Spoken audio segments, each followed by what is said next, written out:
नमस्कार, मैं राजेंद्र कुमार। इस वीडियो में हम आपको एनालॉग माइक्रोवेव कम्युनिकेशन सिस्टम के बारे में जानकारी देंगे। इसका जो मॉड्यूल नंबर है आपका ST47। साधारणतः माइक्रोवेव बैंड 3 से 30 गीगाहर्ट्ज़ की रेंज में होता है। इस हाई फ्रिक्वेंसी पर साधारण केबल, कोएक्सियल केबल इत्यादि बहुत ही ज़्यादा लॉस देते हैं। अतः इसमें हम वेव गाइड का प्रयोग करते हैं।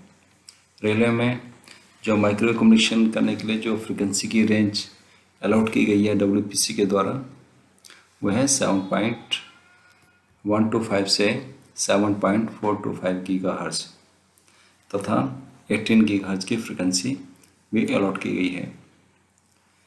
जो माइक्रोवेव है लाइन ऑफ साइट पद्धति पे काम करता है, लाइन ऑफ साइट पे काम करता है। इसका मतलब ये है कि देखिए, पहली बात तो यह है कि ये वायरलेस कम्युनिकेशन सिस्टम है। वायरलेस कम्युनिकेशन सिस्टम में क्या है कि दोनों तरफ एंटीना होंगे। तो नॉर्मली क्या है कि जो ये लाइन ऑफ साइट का मतलब कि जो ये दो एंटीना होंगे दोनों एंड पे, इनके बीच में किसी प्रकार का कोई ऑब्स्ट्रक्शन नहीं होगा, कोई रुकावट नहीं होगी, यानी कि एकदम एक ही लाइन में होंगे। हालांकि रेलवे में अब एनालॉग माइक्रोवेव कम्युनिकेशन सिस्टम बंद हो गया है, लेकिन इस मॉड्यूल में भी कई सारी चीज़ें ऐसी होंगी जो कि आपके लिए बेनिफिशियल होंगी। माइक्रोवेव जो संचार व्यवस्था जो एनालॉग माइक्रोवेव कम्युनिकेशन सिस्टम के द्वारा हम जो करते थे, वो किस लिए करते थे? लॉन्ग डिस्टेंस कम्युनिकेशन के लिए हम इसका इस्तेमाल करते थे, यानी कि एक शहर से दूसरे शहर में संचार के लिए हम इसका प्रयोग करते थे। इसमें नॉर्मली जो एंटीना इस्तेमाल करते थे वो पैराबोलिक एंटीना प्रयोग करते थे, जो नॉर्मली क्या एक ऊंचे टावर पर लगाया जाता था ताकि आपकी लाइन ऑफ साइट मिल सके। दो एंटीना के बीच में डायरेक्ट जो लाइन ऑफ साइट मतलब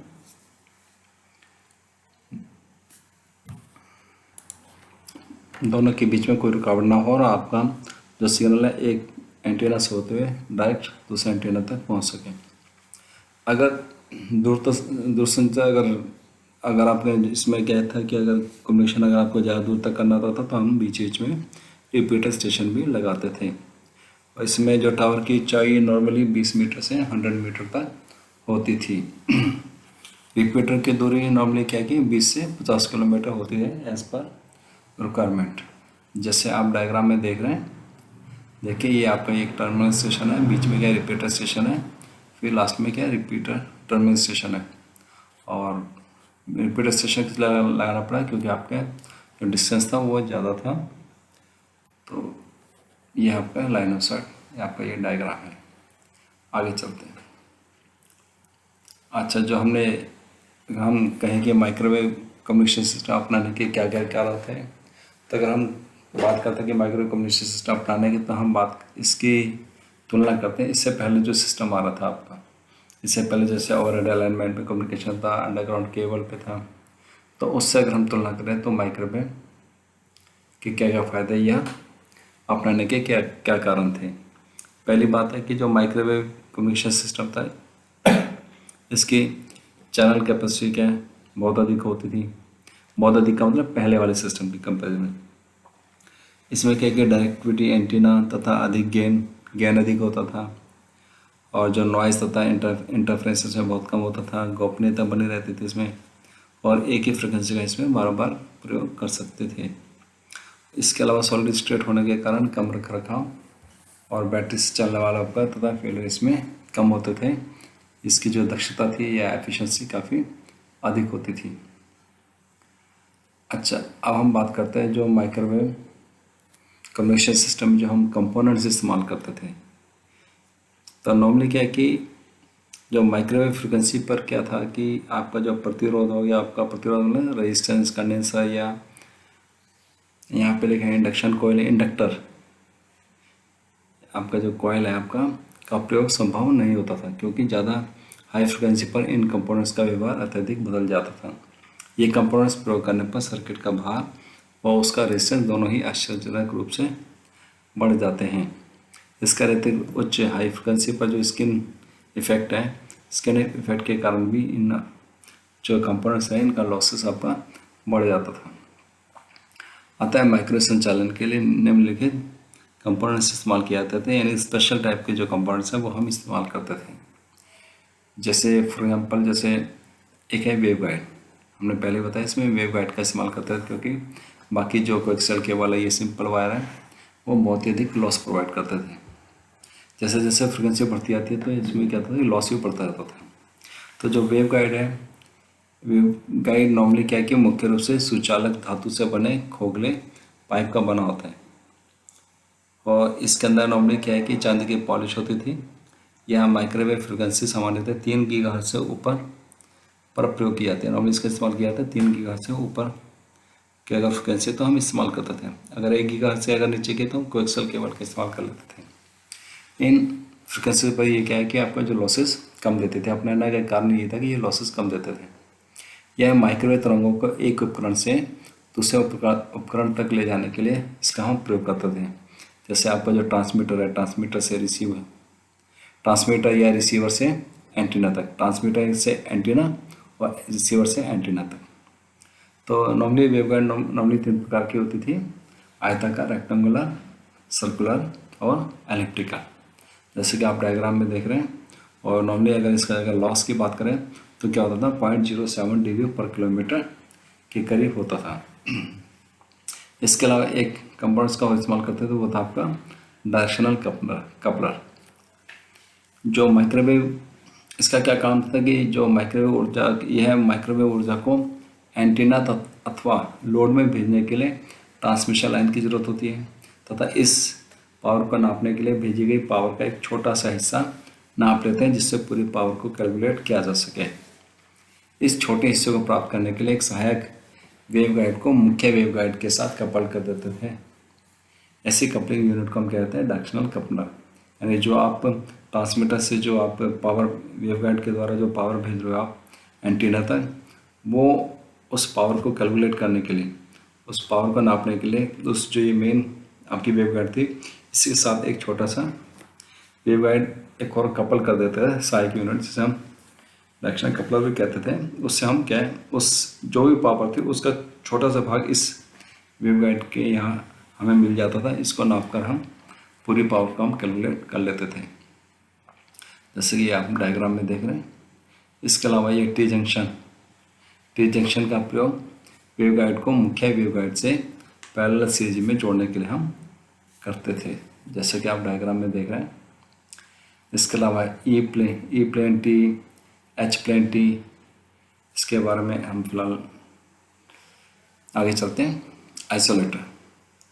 आइसोलेटर के बारे में सही जानकारी सही है आपका। यह 2 पोर्ट की डिवाइस होती है। नॉर्मली इसमें 2 पोर्ट होते हैं, जो विद्युत चुम्बकीय या इलेक्ट्रोमैग्नेटिक वेव को या एनर्जी को केवल एक ही दिशा में भेजने का कार्य करते हैं। जैसे डायोड, जैसे आपका डायोड है वो करंट को एक ही दिशा में बहने देता है, रिवर्स डायरेक्शन में करंट को फ्लो नहीं होने देता।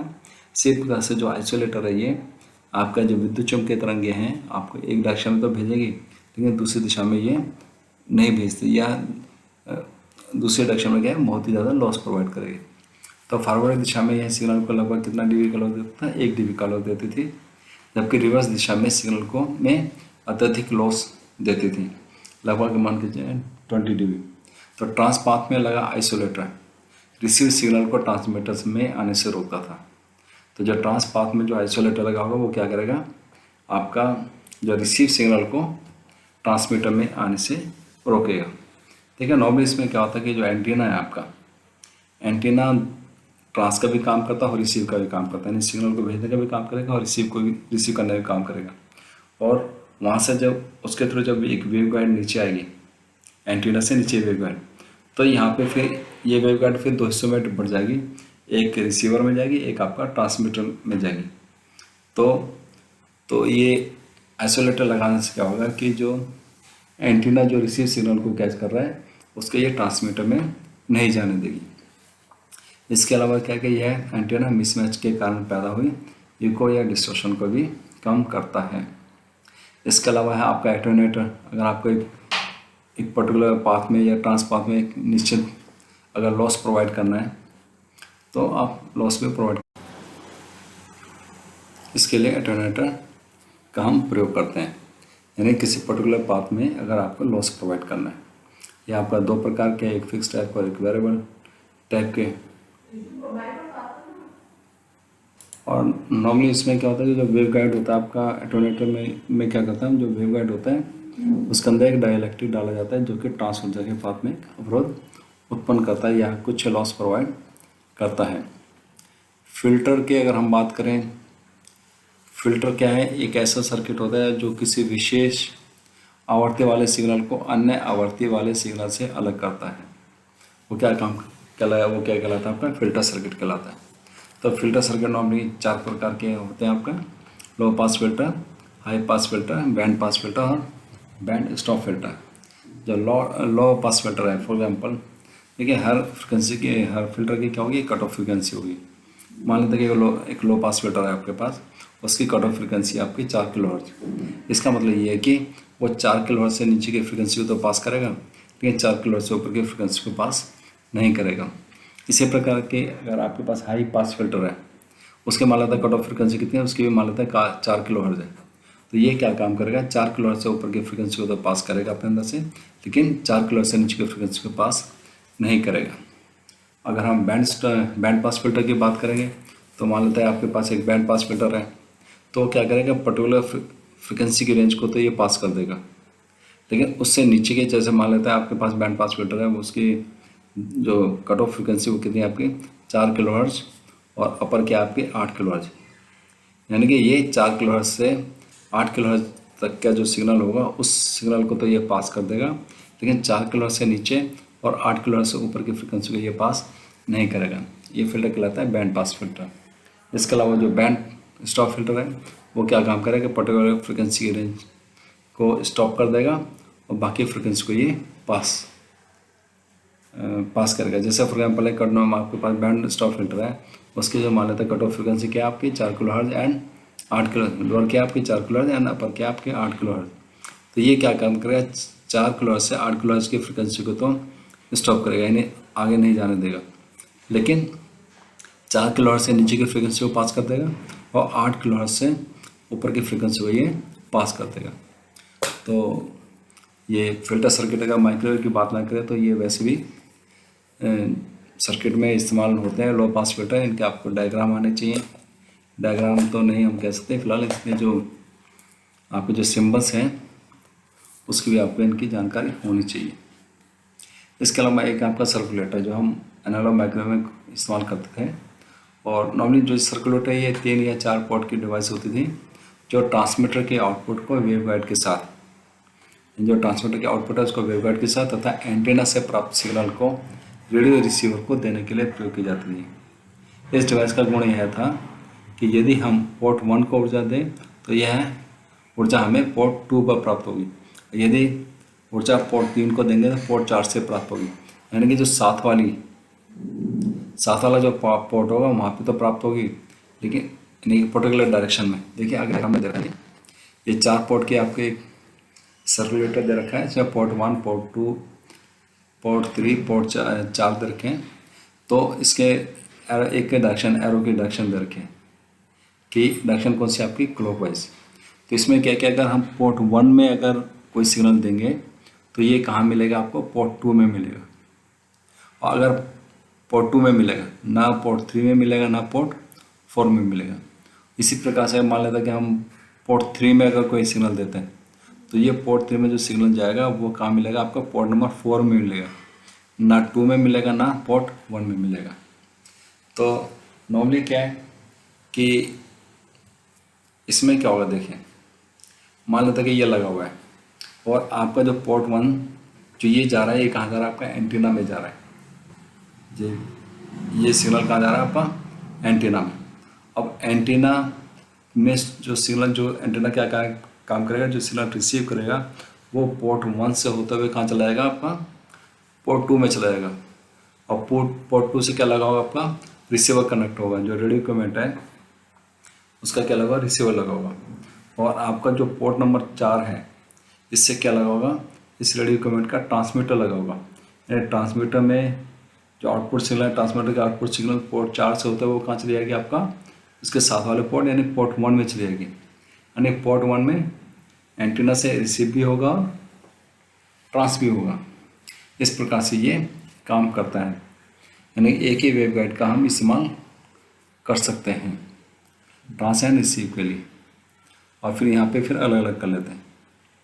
अगर हम सॉलिड स्टेट की अगर हम बात करें तो माइक्रोवेव में नॉर्मली क्या है कि आपके सेमीकंडक्टर डिवाइसेस जो इस्तेमाल होती हैं, और ये स्पेशल डायोड्स होते हैं जो कि हाई फ्रिक्वेंसी पे काम करने के लिए सूटेबल होते हैं। जो डायोड हैं आपके कौन कौन से हैं, जैसे वैरेक्टर डायोड हो गया, पिन डायोड हो गया, टनल डायोड हो गया, Gunn diode, Schottky barrier diode, step recovery diode, impact diode और ट्रैपेड डायोड। ये आपने इनमें से देखिए आपने शायद पिन डायोड तो सुना होगा। पिन डायोड का इस्तेमाल कहाँ करते हैं, आपने वेबसाइट पढ़ा होगा ऑप्टिकल फाइबर कम्युनिकेशन सिस्टम, तो उसमें जो रिसीवर है उसमें हम पिन डायोड का इस्तेमाल करते हैं। तो आगे चलते हैं, देखिए अगर एक एक करके हम लेते हैं इसको। अगर हम वैरेक्टर डायोड की बात करते हैं तो ये देखिए डायग्राम में दिखा रखा है, इसका सिंबल दिखा रखा है वैरेक्टर डायोड। वेरिएबल यानी कि देखिए इसमें क्या होता है कि एक तरह से जो कैपेसिटेंस की वैल्यू है ना, इसमें कम या ज़्यादा होती है। कैसे होती है वो आपने चलो पढ़ के बताते हैं आपको। इन डायोड्स में कैपेसिटेंस दी गई वोल्टेज के अनुसार समान रूप से बदलती है, यानी जो आपके इसके दोनों तरफ अगर हम वोल्टेज को चेंज करेंगे तो कैपेसिटेंस की वैल्यू क्या होगी, आपकी चेंज होगी। इसके गुण के कारण इसका प्रयोग हम कहाँ करते हैं, ऑसिलेटर को ट्यून करने में तथा लो फ्रिक्वेंसी को मल्टीप्लाई करने के लिए करते हैं, यानी कि ऑसिलेटर को ट्यून करने में या लो फ्रिक्वेंसी को मल्टीप्लाई करने के लिए काम करते हैं। देखिए जो मल्टीप्लायर है उसका माइक्रोवेव में काफ़ी इस्तेमाल होता है। इसका प्रयोग पैरामीट्रिक एम्पलीफायर की तरह भी होता है, जिसमें माइक्रोवेव सिग्नल में अत्यधिक लो नॉइज एम्पलीफिकेशन प्राप्त किया जा सकता है। यह सिलिकॉन या गैलियम आर्सेनाइड के द्वारा बनाया जाता है। इसका प्रयोग 7D15 रेडियो उपकरण में मल्टीप्लाई स्टेज में किया जाता था। यहाँ जो हम बार बार शब्द इस्तेमाल कर रहे हैं किया जाता था, वो इसलिए हम कर रहे हैं क्योंकि आजकल इसका इस्तेमाल नहीं होता है। एनालॉग माइक्रोवेव तो बिल्कुल ही ख़त्म। फिर हम आपको बताएंगे कि डिजिटल माइक्रोवेव भी ख़त्म, लेकिन फिर भी इसमें देखिए शायद कुछ काम की बातें आपको मिल जाएंगी। पिन डायोड यह 100 मेगाहर्ट्ज तक की फ्रिक्वेंसी पर एक साधारण डायोड की तरह कार्य करता है, यानी 100 मेगाहर्ट्ज तक की फ्रिक्वेंसी पर एक साधारण डायोड की तरह काम करेगा। सिंपल डायोड ही है देखिए, लेकिन इससे अधिक फ्रिक्वेंसी पर, उदाहरण के लिए माइक्रोवेव फ्रिक्वेंसी पर पिन डायोड वेरिएबल रेजिस्टेंस की तरह काम करता है। पिन डायोड को रिवर्स बायस में लगाने से इसकी माइक्रोवेव रेजिस्टेंस 5 से 10 किलो ओम तक होती है, परंतु फॉरवर्ड बायस में रेजिस्टेंस का मान 0.5 ओम से 10 ओम तक होता है। यदि डायोड को रिवर्स बायस में 50 ओम की कोएक्सियल लाइन के अक्रॉस लगाया जाए तब पावर फ्लो प्रभावित नहीं होगा तथा अधिकतम पावर ट्रांसमिट होगी, परंतु फॉरवर्ड बायस में लाइन के अक्रॉस लगाने पर इसका रेजिस्टेंस क्या होता है, कम हो जाता है तथा पावर का कम हिस्सा ही ट्रांसमिट हो पाता है। इस प्रकार यह डायोड एक रिवर्स एक स्विच की तरह भी काम करता है। P का मतलब पॉजिटिव, I का मतलब इंट्रिंसिक, N का मतलब नेगेटिव। इसके अलावा हम एक और इस्तेमाल करते हैं कंपोनेंट, जो है आपका टनल डायोड। किसी भी डायोड में अगर टॉपिंग को काफ़ी ज़्यादा कर दिया जाए तो उस डायोड के ब्रेकडाउन वोल्टेज को 0 वोल्ट के लगभग ला सकते हैं। इस प्रकार के डायोड को हम क्या कहते हैं, टनल डायोड कहते हैं। इससे फॉरवर्ड बायस में करंट तेजी से IP पर पहुंच जाता है। इस समय वोल्टेज VP पर होती है। यदि वोल्टेज और बढ़ाया जाए तो करंट कम होकर IB हो जाता है। पीक तथा वैली के बीच के रीजन को हम क्या कहते हैं, नेगेटिव रेजिस्टेंस रीजन कहते हैं। नेगेटिव रेजिस्टेंस रीजन में टनल डायोड का प्रयोग हाई फ्रिक्वेंसी के ऑसिलेटर तथा एम्पलीफायर के रूप में किया जाता है। इसका प्रयोग 7D15 रेडियो उपकरण में RLO रिसीव लोकल ऑसिलेटर में किया जाता था, जैसा कि आप डायग्राम देख रहे हैं। इस वीडियो में इतना ही।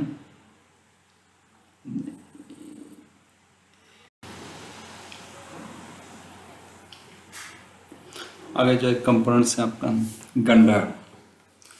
गन डायोड यह डायोड ट्रांसफर इलेक्ट्रॉन इफेक्ट के सिद्धांत पर कार्य करता है।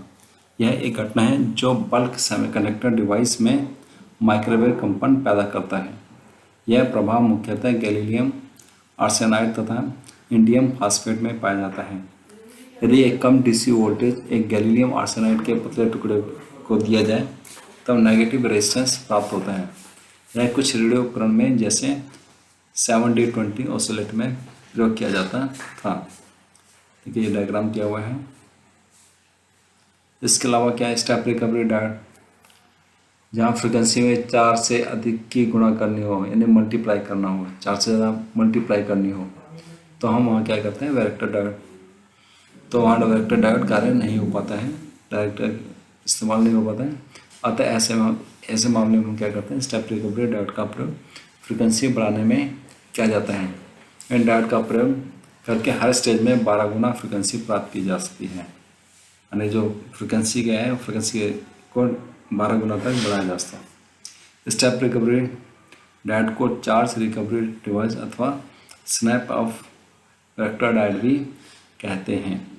यह ऊर्जा को कैपेसिटेंस के रूप में इकट्ठा करता है तथा हाई फ्रिक्वेंसी के पल्स देता है, यानी कि जो ऊर्जा को कैपेसिटेंस के रूप में इकट्ठा करता है वह एकदम हाई फ्रिक्वेंसी के ये पल्स देगा। डायग्राम में इसका एक सिंबल दिया हुआ है। इसे मुख्य रूप से हार्मोनिक जनरेटर के लिए प्रयोग करते हैं। B15H में रिसीवर के RLO में मल्टीप्लायर इंटू में 16 के रूप में, ITI में रिसीवर के RLO मल्टीप्लायर इंटू में 4 के रूप में, 7D20 के ट्रांसमीटर में मल्टीप्लायर इंटू में 4 के रूप में, बेल ITI में के रूप में किया जाता था। आजकल इसका इस्तेमाल फिलहाल रेडियो में नहीं हो रहा है। आगे है आपका स्कॉटी बैरियर डायोड। यह एक विशेष प्रकार का डायोड है जिसके जंक्शन के एक साइड में कोई धातु जैसे सोना चांदी या प्लेटिनम तथा दूसरी ओर एन टाइप का सेमीकंडक्टर प्रयोग होता है। अतः इसमें कोई डिप्लेशन लेयर नहीं होती है। इसे हॉट कैरियर डायोड भी कहते हैं। प्रयोग इसका नॉलेज जो यह क्या है आसानी से हाई फ्रिक्वेंसी सिग्नल को एम्पलीफाई कर सकता है। अतः यह डिटेक्टर तथा मिक्सर में प्रयोग किया जाता है। इसका प्रयोग कहा जाता है डिटेक्टर या मिक्सर में किया जाता है। इम्पैक्ट डायोड, इसे इम्पैक्ट एक्लांचे ट्रांजिट टाइम डायोड भी कहते हैं। यह एक पीएन जंक्शन डिवाइस है जो रिवर्स बायस में काम करती है, जो कि एवलांचे ब्रेकडाउन में अच्छा होता है। इम्पैक्टेड डिवाइस में एसी नेगेटिव रेजिस्टेंस प्राप्त करने के लिए एवलांचे इंजेक्शन ट्रांजिट टाइम के प्रभाव का प्रयोग किया जाता है। इस प्रकार के डायोड को रीड डायोड भी कहता है तथा इसकी बनावट निम्न प्रकार की होती है, जैसे कि आप डायग्राम देख रहे हैं। यह एक सिलिकॉन या गैलियम आर्सेनाइड का बना होता है। गैलियम आर्सेनाइड लो नॉइज उच्च दक्षता तथा अधिक ऑपरेटिंग फ्रिक्वेंसी देता है, परंतु सिलिकॉन अधिक आउटपुट दे सकता है। इसका प्रयोग ट्रांसमीटर के आउटपुट पावर को 1 या 2 वाट तक एम्पलीफाई करने के लिए हम प्रयोग करते थे। ट्राइपेड डायोड की अगर हम बात करें तो यह माइक्रोवेव प्रणाली में प्रयुक्त होने वाली मुख्य डिवाइस है, जिसके द्वारा कई मेगाहर्ट्ज से कई 100 मेगाहर्ट्ज की फ्रिक्वेंसी पैदा की जा सकती है। इस डायोड को भी रिवर्स बायस में ऑसिलेशन के लिए प्रयोग करते हैं।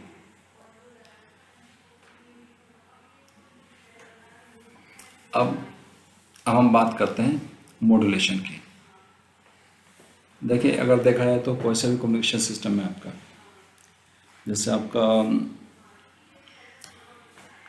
ऑप्टिकल फाइबर कम्युनिकेशन सिस्टम, आपका मोबाइल कम्युनिकेशन सिस्टम, आपका रेडियो, टीवी, नॉर्मली क्या है कि उनमें एक चीज़ होती है आपका, वो क्या आपका मॉड्यूलेशन।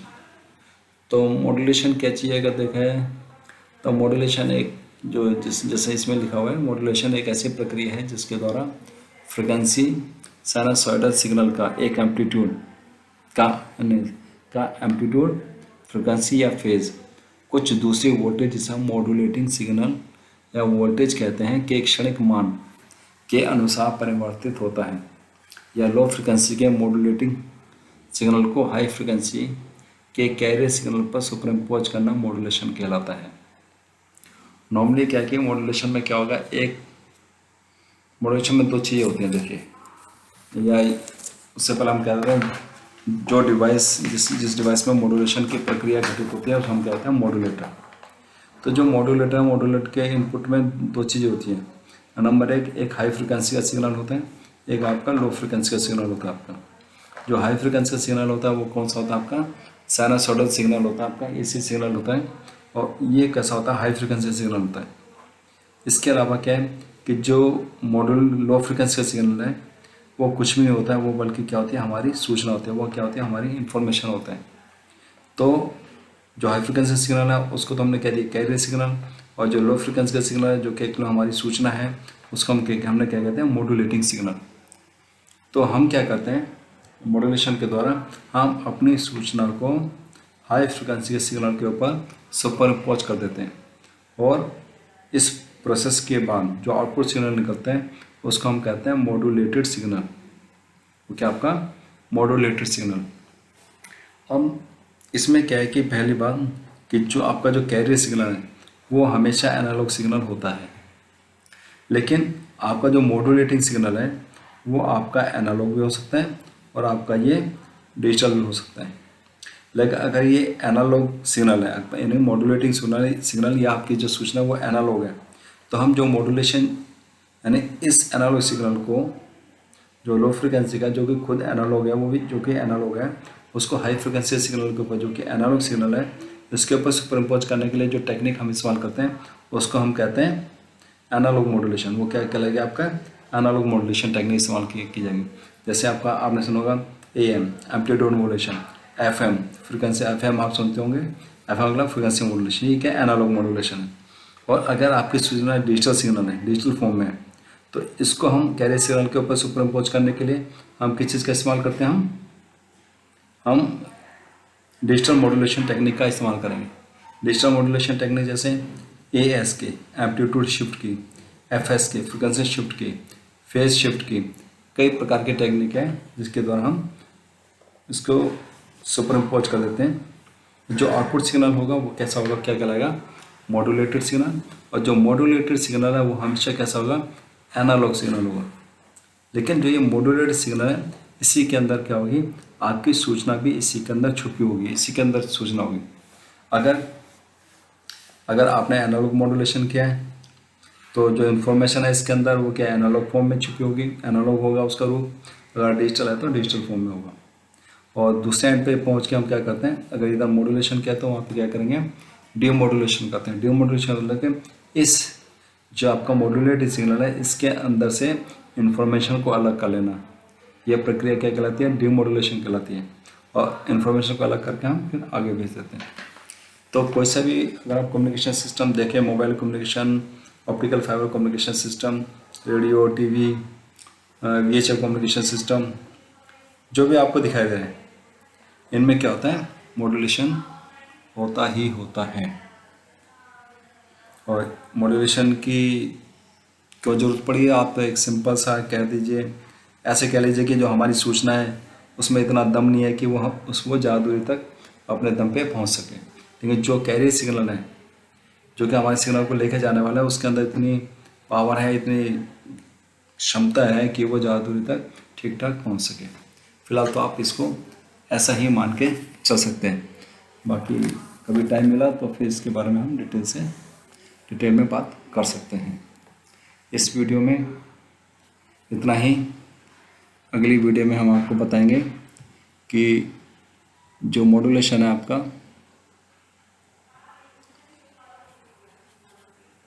एम्पलीट्यूड मॉड्यूलेशन और फ्रीक्वेंसी मॉड्यूलेशन के बारे में बात करेंगे, और कुछ एनालॉग माइक्रो कम्युनिकेशन सिस्टम के बारे में कुछ और जानकारी आपको देंगे।